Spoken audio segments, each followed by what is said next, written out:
I'd like to hear your take on the theme food safety, science in action in the context of today's global food systems. Well, we have a global food system.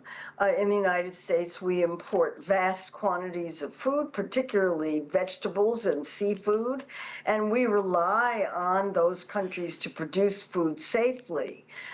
We have a system in place with laws that cover what companies are supposed to do to produce food safely, but if the FDA doesn't have enough staff and if it doesn't have enough inspectors, then we're not enforcing those laws. And if we've learned one thing about food safety here, it's that you can have all the laws you want, but if you're not enforcing them, problems will occur.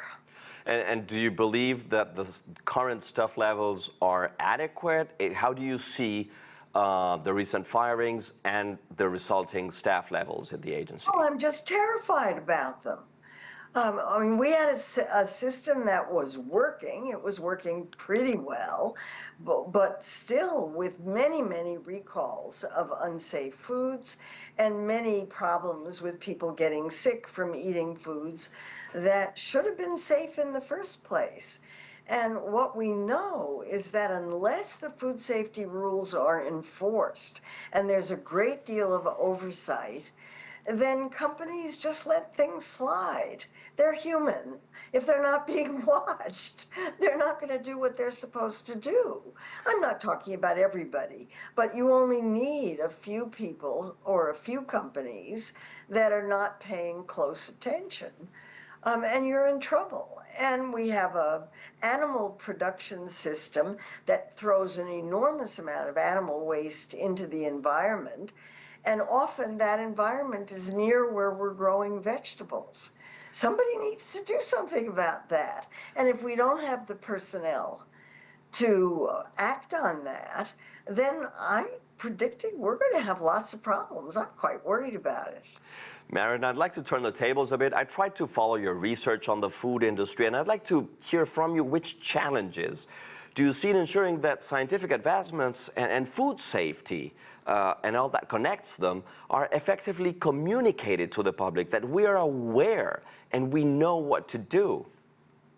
Well, cook your food is the best advice I can give to anybody who's worried about food safety, because cooking kills microorganisms.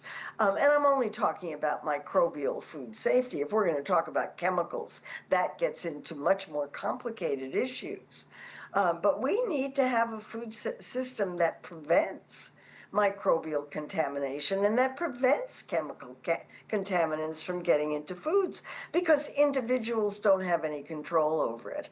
I think if we go into a supermarket and buy food, we have a right to expect that that food is going to be safe to eat and isn't going to make us sick. I'd like to ask you, turn a little bit the angle. What progress has been made integrating science into food safety? Because this is a key global issue. There's researchers around the world just like you working to improve the safety, but I'd like to hear your take on, is it really moving forward for the consumer, at the supermarket?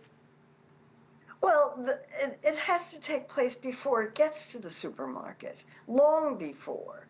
If we're going to have major industrial production of farm animals, which are the source of microbial contamination, and we've got bird flu in chickens, and bird flu getting into pigs and other kinds of diseases like that. These are worldwide problems that need to be solved globally. And you hope that the World Health Organization and the Food and Agriculture Organization are going to bring countries together to work on these things simultaneously. Mm-hmm. But for an individual at the supermarket, the best advice you can get is to wash your vegetables and cook everything. Marion Nestle, thank you so much. Great having you. Glad to be here.